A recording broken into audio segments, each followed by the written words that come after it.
This is Southern Cross News with Joe Palmer. Good evening everyone and welcome to Southern Cross News.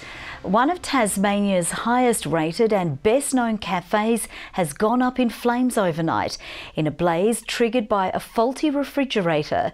The owner of Pilgrim Coffee is vowing to rebuild, buoyed by an outpouring of community support today.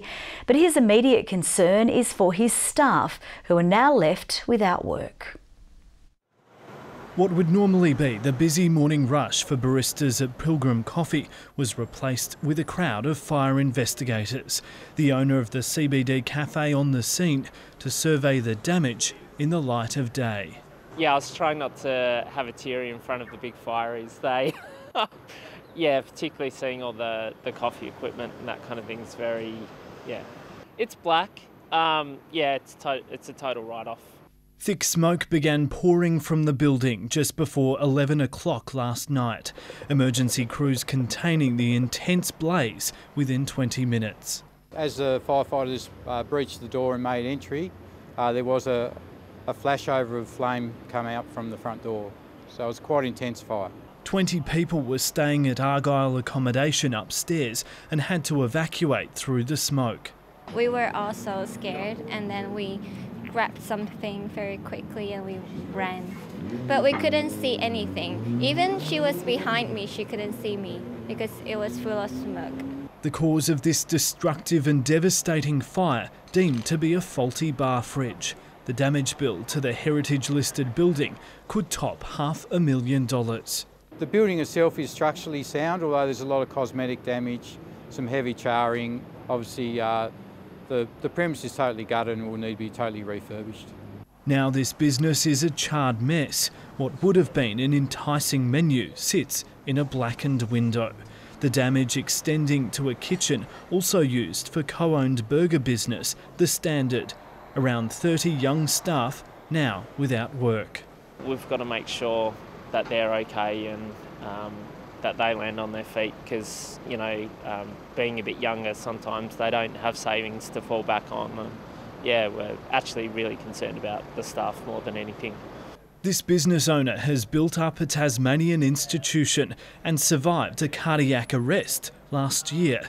But he's vowing to face this new challenge and rebuild, buoyed by community support. It's a total refit, yeah. But you will fight? Oh, yeah, no.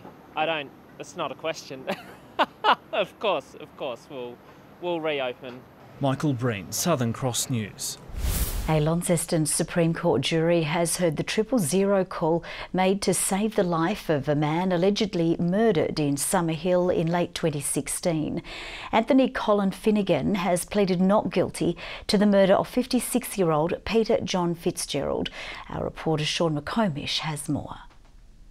It's alleged Anthony Colin Finnegan killed Peter John Fitzgerald at a Summerhill unit after the pair had been drinking late into the night on November 30, 2016. Today, jurors heard from 6 witnesses, with much of the evidence focusing on the hours leading up to the death of the 56-year-old. The court was played an 18-minute-long 000 call made by Cameron Tattersall, who told the operator he's not breathing at all. The operator repeatedly asks, was he assaulted, before guiding the caller through a CPR attempt. Attending paramedic Amanda Hutchinson described finding Mr Fitzgerald's body on the laundry floor a short time later, saying it was very obvious that he had severe head injuries. Paramedics then declared Mr Fitzgerald dead. Jurors were also shown images of the crime scene and heard evidence from a taxi driver who drove 2 men from the unit to a bottle shop, describing the pair as friendly to each other, but said the passenger in his 50s was aggressive and made him feel uncomfortable. The matter is expected to hear from up to 30 witnesses over 2 weeks. The trial resumes on Thursday. The state government is threatening short-stay accommodation companies like Airbnb and Stays with new penalties if they don't provide details about listings on their websites. The Housing Minister says there have been difficulties getting information from sharing platforms about the number and location of accommodation providers. New laws would mean hosts and websites would have to proactively demonstrate they have permits or face fines. It's been increasingly difficult for us to get down to the data we think will be useful for a compliance piece, and therefore we've decided on a better way, which is simpler and which puts some of that burden back on those who are benefiting from that economy. If the providers are refusing to provide that data, then it makes it very difficult for governments.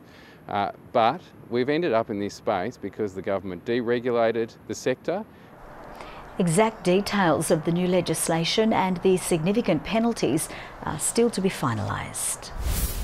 Hobart's iconic waterfront could be in for a transformation under a bold new proposal from southern Tasmania's peak tourism body. New plans released today show hotels, restaurants and even a public swimming pool built on the current CSIRO site. The edge of Salamanca as you've never seen it before. This could be the future of Hobart's waterfront. The vision that we're presenting is to give the space, an iconic public space, back to the community. It's a once-in-a-lifetime opportunity. A deal with the federal government has proposed moving CSIRO offices to Macquarie Point to establish a science and Antarctic precinct. Destination Southern Tasmania today released initial plans for what could go in its place on Castray Esplanade. It's a space where we envisage that people can be in a social setting without much investment as well. It's a free space for the community. Introduced in the plan, an outdoor swimming pool, maritime museum, hotel, markets and a waterfront amphitheatre. The development could include keeping the current CSIRO buildings and renovating, or a complete demolition of the site. There's a lot of water that has to flow under the bridge before this development can happen, and we want to start a conversation and hear what the Tasmanian community want to have down there. But there is still uncertainty around how much the build would cost, and there is no guarantee the CSIRO will even be relocated. At the moment, CSIRO are looking at the preconditions in terms of what would need to be satisfied for a move to Mac Point. I'm expecting that we'll have more detail around those in coming weeks. Michelle Wisby, Southern Cross News. The company behind a proposed Mount Wellington cable car was out spruiking the $50 million project again today, but is yet to reveal just who is paying for it. The Mount Wellington Cableway Company said the private project would be funded by shareholders and institutions, the majority Tasmanian. The project's manager said he understood the concerns raised by those against the development. We have a beautiful mountain there today, and the objective is when we've finished the construction, it's still a beautiful mountain. We're selling a beautiful natural experience. So a lot of planning has to go into that. The first stage of the plan will be discussed by the Hobart City Council on Thursday night. The Public Sector Union has slammed the government over draft social media guidelines, which they say are an attempt to stifle free speech. While the State Services says the policy is about finding the right balance, the CPSU says it's gone too far. Social media in the spotlight. Tasmania's 30,000 public sector staff warned in new draft guidelines. In the past, there were agency by agency policies, so this is an overarching policy now designed to clamp down on all public sector workers. The guidelines say staff are the voice of their employer 24/7 and should avoid associating on social media with individuals, activities or groups that could damage the reputation of the state service. This includes criticising the government and opposition. Failure to follow the rules could result in discipline or termination. If you feel strongly about any of the issues that we should all be able to participate in as a community, you can't express that view as a public servant. The state service boss said there had been no instruction from the government on the proposal. She said the intention was to produce policy that allowed staff to use social media while behaving in line with agency values and remaining apolitical. I think the common sense applies to a lot of this, and if people if they wouldn't stand on a street corner and scream it out in public, I think very much you wouldn't be putting it out on a social media platform. There have been times when we've been told that our social media protocols in our offices and in our public service are too lax. Others are now saying they're too tight. It is not consistent with what we as citizens in a democracy expect, which is to be able to express our views as private citizens about any matter that concerns us without fear of having our jobs threatened.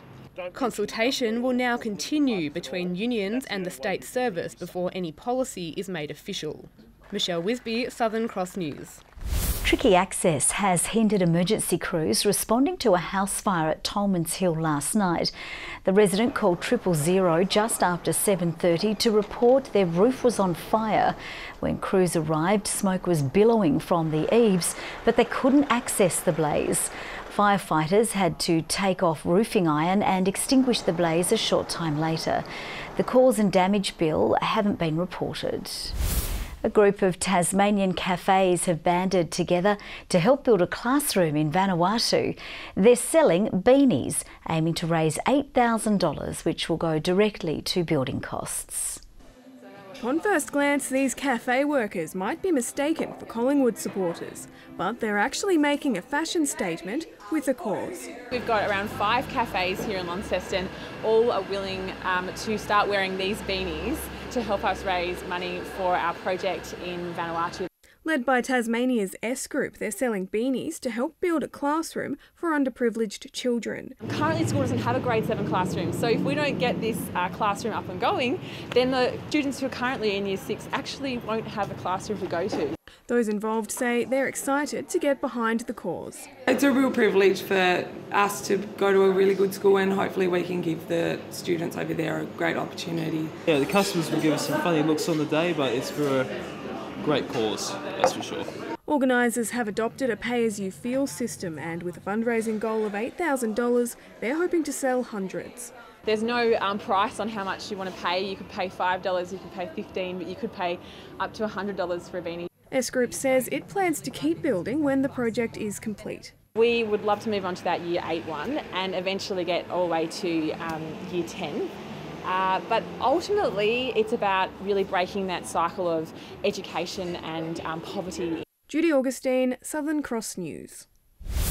A Tasmanian is preparing to run through the night in his latest effort to raise money for charity.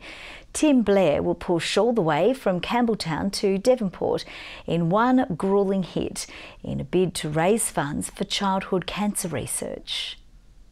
He's Devonport's running man, covering great distances for a cause. But Tim Blair's latest challenge is unprecedented. It's going to test every facet there is to test. In a month's time, the 48-year-old will set off from Campbelltown shortly after sunset. He'll jog through the night, following the highway until he reaches Devonport the next day. A mammoth 160-kilometre non-stop journey which will take up to 20 hours to complete. It's by no means the longest run I've ever done, but it's the longest single individual run I've ever done. There's a purpose for the pain. Tim is a champion for childhood cancer research. In 2016, he raised $20,000 after running more than 200 kilometres across Nepal in scorching heat. His cause helps him break down the mental roadblocks on his epic expeditions. It's not about me, I'm just a man that runs. It's about the kids and the children and helping them and instilling into them that you don't have to be LeBron James or Bill Gates to make a difference in this world. You've just got to be someone that wants to make a positive impact. Those wishing to donate can do so at the Tim Blair Run for Kids page on Facebook or at any Bendigo Bank branch. Tom Johnson, Southern Cross News. Well, Launceston College students are hoping to bring a musical classic to life as they put the finishing touches on their performance of Jesus Christ Superstar. Director Shane Mitchell says it comes 20 years after he took part in the same production on the same stage.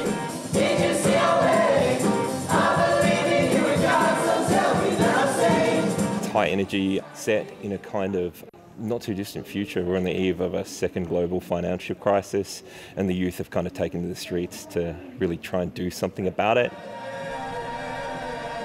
Jesus Christ Superstar opens tomorrow night. Now let's take a look at the day's business and finance news with thanks to Tasplan, your local super fund. Australian shares have retreated as falling metals prices and a slump in Amcor after its giant US acquisition put pressure on the materials sector. The ASX 200 index has dropped by 19.1 points. A short time ago, the Australian dollar was trading at 74.12 US cents and 110.03 New Zealand cents. Excitement is building for one of the biggest games on Tasmanian soccer's calendar. Shortly, the Devonport Strikers will kick off their FFA Cup round of 32 clash against Northcote in Victoria. Tom Johnson joins us now live from the club's home at Valley Road, where local fans will soon be cheering the side on. Tom, I'm guessing there's some pretty high hopes for tonight.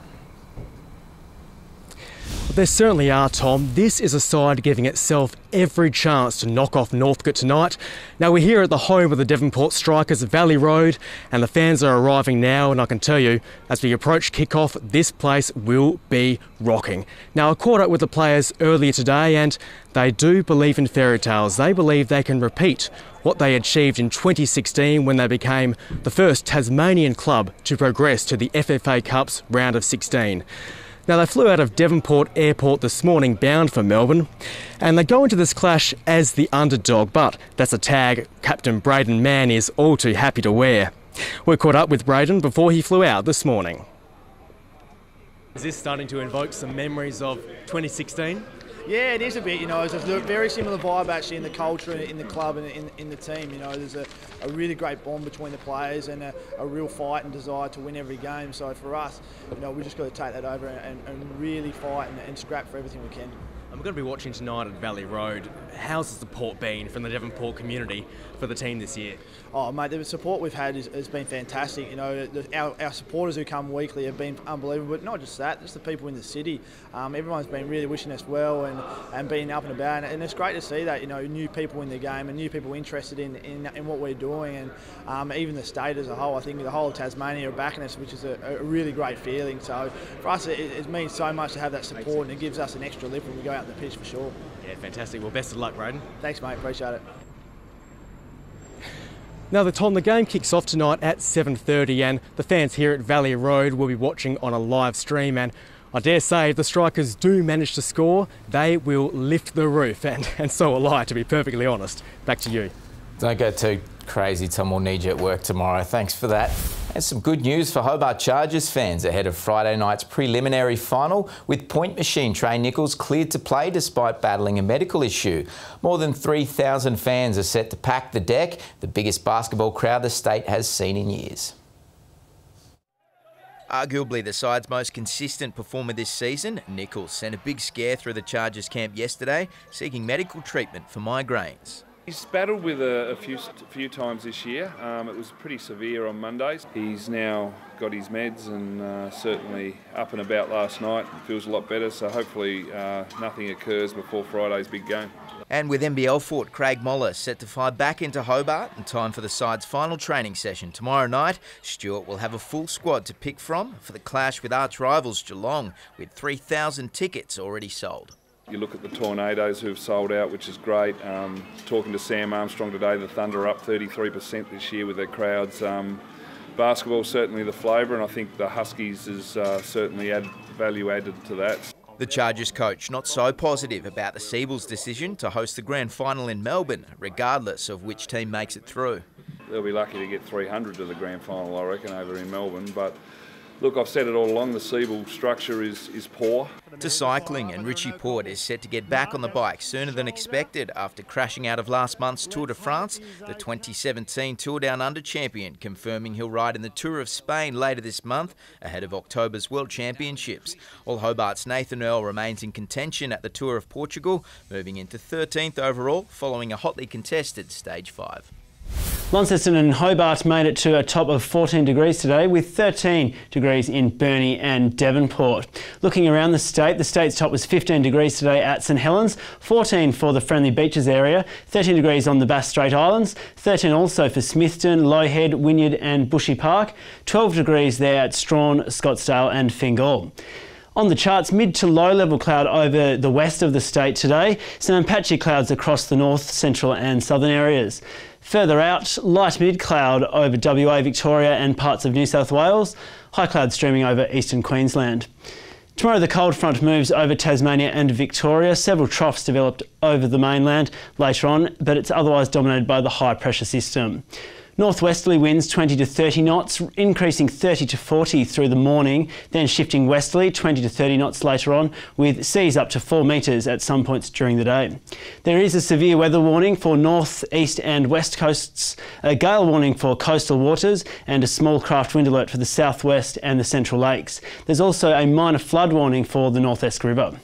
To the forecast, rain clearing in the south, 14, 12 for Geeston and Bothwell. Rain clearing through the north also, 14 in Launceston and Cressy. Devonport, 13 degrees.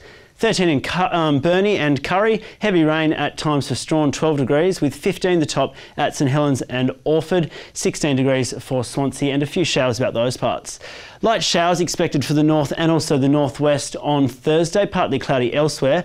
Mostly sunny for the northeast on Friday, just some wet conditions for the other centres with statewide showers expected on Saturday, and they should clear later on in the day. Looking at your major centres around the country tomorrow, 19 degrees in Perth, showers easing there in Adelaide, 16, 15 for Melbourne, Canberra 11 degrees, sunny in Sydney 21 with 23 in Brisbane. And Joe, here's a look at your current temperatures. Beautiful. Thanks so much for that, Sam. Have a lovely evening. Good night.